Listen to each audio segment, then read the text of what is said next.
ak noo ko mënti tuddee lañ ci teg fonds secret fonds leneen fonds de souveraineté lépp da nga ne woon dafa xaraam. bien sûr dafa xaraam kon nag boo demee ba bind ni dafa xaraam wax ko boo ñëwee nga ne bu ñëwee dañ koy supprimer dañ la koy supprimer rawatina ci période bii nga xam ne ñu am suñu ay mbokk yoo xam ne ñu ngi dund tolof-tolof te yaa daan wax ni fonds politique yi mën na régler seeni tolof-tolof dañ daan wax mu naan bu ñu jëlee fonds politique bii ak bii boo ko boolee mu dindi fi problème inondation tey nag c'est vraiment pas respecter waa Touba que de prendre 130 millions yi daan koy yóbbu Touba alors que yaa ne woon fonds politique yooyu boo ko dajale woon xëy na ay milliards la yu waroon mën a régler problème waa Touba. donc loolu mooy lu waral marché bi beneen bu waral tax nit ñi marché te ma jàpp ni sax waa Pastef ñoo waroon jiitu ci marché bi. parce que Omar ñoom ñooy réclamer justice pour les détenus. ñoom ñooy réclamer justice pour les morts. mais rappel à l'ordre n'est rien d'autre qu'un mouvement qui leur dit yéen a ne woon loi d'amnistie da ngeen koy abroger da ngeen koy annuler pour que nit ñi mën a dem rendre compte ñu xam ku nekk ku la rey ku xam ku nekk kon tey jii bu fee ay citoyens kese. ñoo wuy ji woon Abdou Karim waa Pastef ñoo waroon njëkk. ci wuy ji ko parce que lu ñuy laaj la leen Abdou Karim doon marchal. donc marche bi am na nag mais marche bi nag dañ ko xawoon a saboté nag. waaw nañ ko wax nag. lu tax dañ ko xawoon a saboté. ndaxte xaw a saboté bi moo di ni. Abdou Karim dafa def itinéraire. dem def déclaration ñu enquête ko sur son itinéraire jox ko arrêté pour l'itinéraire moo nekkoon départ rond-point école normale arrivée fin de marche rond-point Jet d'eau ñu toog ba 15 heures jot ñu ñëw toog pour war a dem police ñëw nee ñu l'itinéraire a changé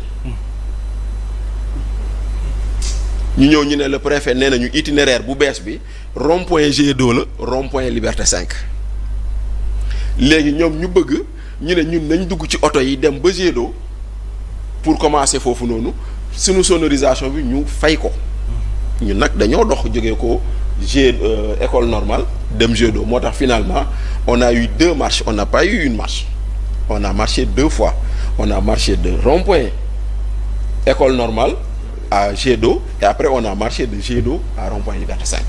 noonu la fa affaire bi dem. donc maintenant préfet bi damaa jàpp ni xëy na mënoon na bàyyi nit ñi marché egg foofu dem parce que loolu la ñëpp joxante woon ci affiche yi annonce boobu moo si nekkoon mais ñu bàyyi ba desul lu dul ñuy départ ñu ñëw naa leen non le rassemblement ne commence pas ici fee la war a commencer mais rond-point Jet d'eau école normale rond-point Jet d'eau c'est entre Jean et Paul c'est la même chose normalement mais bon dans tous les cas c'est une grande réussite c'est une très grande réussite boo xam ne c'est à mettre à l'actif des citoyens maintenant nag lu des nag moo di ni na sénégalais yi rawatina suñu autorités yi comprendre ni comme le dit le nom du mouvement c'est un rappel à l'ordre par rapport à des engagements donc dige bor la tey jii ñoom ñoo ñu amel bor buñ ñu fayul ñu leen di ne fay leen ñu suñu bor Omar ça va bon man d'abord est-ce que am nga satisfaction ci cette mobilisation parce que le vendredi dernier on a vu Omar bi doon def un appel à ce que vraiment gars yi c'est-à-dire yow boo taxawee ne amoo benn complexe vis-à-vis de ceux qui sont en Europe ou aux États-Unis da nga ko war a manifester à travers les mobilisations te moo am tey organiser dara ay sénégalais yu sentir seen bopp ci mbir mi ñëw participer ñu def ko d'une manière pacifique def seen déclaration de ñibbi et c'est ça le Sénégal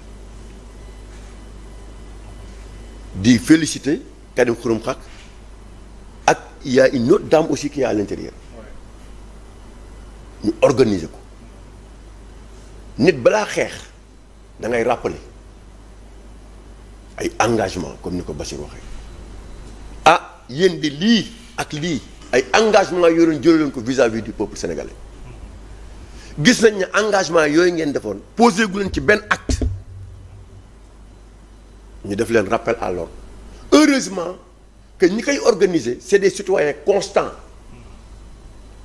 dans tous les combats yu mus a am ci réew mi taxaw nañu ba toll fi ñu toll donc ñooñu bu ñu ñëwaatee en contrepartie gis engagement yoo waxoon te defoo ko amoo benn acte boo ci posé tey bu ñu organiser lii day crédible bokkul ak société civile bi nga xamante ni ne ce pouvoir est en train de faire pire te bu Macky Sall daan wax lu ndaw ñoom ñëpp ñu génn ñëw taxaw ñii di def pire ñu ne tekk toog seen bureau wala génnatuñu ñun ñëpp gis nañ leen ñi fi daan taxaw fii société civile di daan taxaw fii di xeex xam ngeen ne bu société civile gisatuñ ko et pourtant c'est pire sur tous les plans donc tey rappel à l'ordre a pris la place de cette société civile bi ñu daan taxaw ne dañ fi nekkal askan loolu la ñu wane tey à travers cette mobilisation là cette mobilisation nag on a vu les mécaniciens on a vu les étudiants on a vu des jakartaman tous les Sénégalais. on a vu des Sénégalais yoo xamante ni ci BTP lañ nekk. tey liggéeyatuñu. am na ñoo xamante ne sentir nañu ne ñun fa ñu jëm nii baaxul surtout les jeunes qui sont au niveau de Radisson. waaw ñuy grève de la faim. mais oui. man nag yaa dégg. leurs parents étaient venus ñëpp imaginez ces jeunes yi nekk ci digg àdduna. nga bëgg leen def lii. c'est grave. oui am na sax ñoo xamante ni ne seeni mbokk dañu bëggoon dem à l'étranger.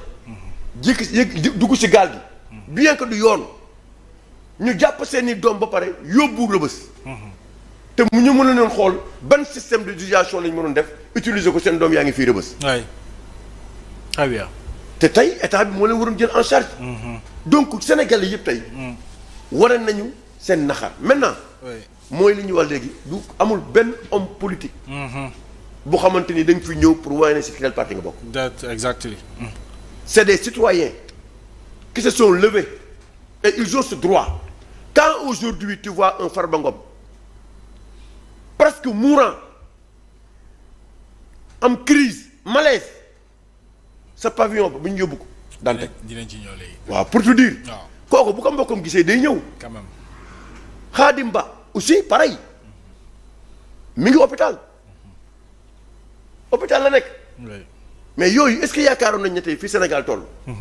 war nañ dund loolu ak tous les acquis que nous avons eu dans ce pays. très bien donc ça a été une très grande réussite. merci. waaw ñi ko autorisé aussi ils ont été grands. ah oui parce que c'est ça aussi. loolu c'est-à-dire que looy.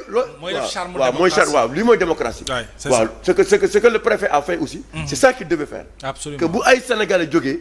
ne dañu ko organiser telle manifestation. te yoon may leen ko nga jox leen ko aussi. c'est ça. Ouais. très bien. Merci. Aliou sur la marche. commencer d'abord. la mobilisation. noo ko jàngatee. waaw ci lii gëj na am ci réew mi. bett na la. waaw bett na ma. macha allah très honnêtement parce que quand même xaw ma ban bis la ngeen mës a fàttaliku war na yàgg de. amaana ni nga gis manifestation bu toll nii. bu am mobilisation bi autant de mobilisation. ba pare amul coow. kenn yàqul. tojuñu tout se passe bien. yaa ngi dégg man damay kontaan. gisuma yenn grande surface yi tëj. mais pour ragal ñu kii leen. yaa ngi dégg kenn kiiwul. gisoo taawal bu daanu. alkaati yi à la limite de gars yi dañu doon wax ak ñoom. ci li ma doon suivre mbir yi. bien sûr yaa ngi dégg donc c'était il y avait une certaine convivialité. Tout en essayant justement de rappeler à l'ordre comme justement kii bi jargon bi ni muy wax. rappel à l'ordre. On est dans une démocratie et je pense que ni c'est logique que ni képp ki nga xam ne da nga àndul ak doxalin ak wala nga ñàkk gis-gis ak façon yi gouverner ñi nga xam ne ñoom ñoo nekk ci nguur gi am nga droit yoon moo la ko may nga dem def une manifestation nga demander préfet bi mu war la ko nangul sauf situation exceptionnelle.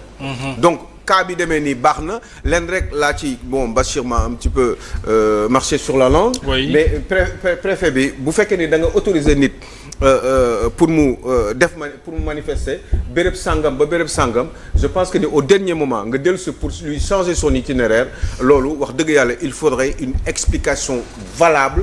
Et même valide si je puis dire pour que nga mën a changer mbir mi ba ñooñu mën ko comprendre. waaye à la dernière minute nga ñëw nga leen jóge leen fii mbir mi nii lañ ko sóoraale woon waaye ñun ñoom ñoo leen ne ngeen defee ko ne alors loolu day perturber justement la bonne marche et le bon fonctionnement de cette manifestation donc loolu da ko mujj defar de. voilà loolu c'est regrettable et que ce serait bien la prochaine fois ñu mën ci bàyyi xel.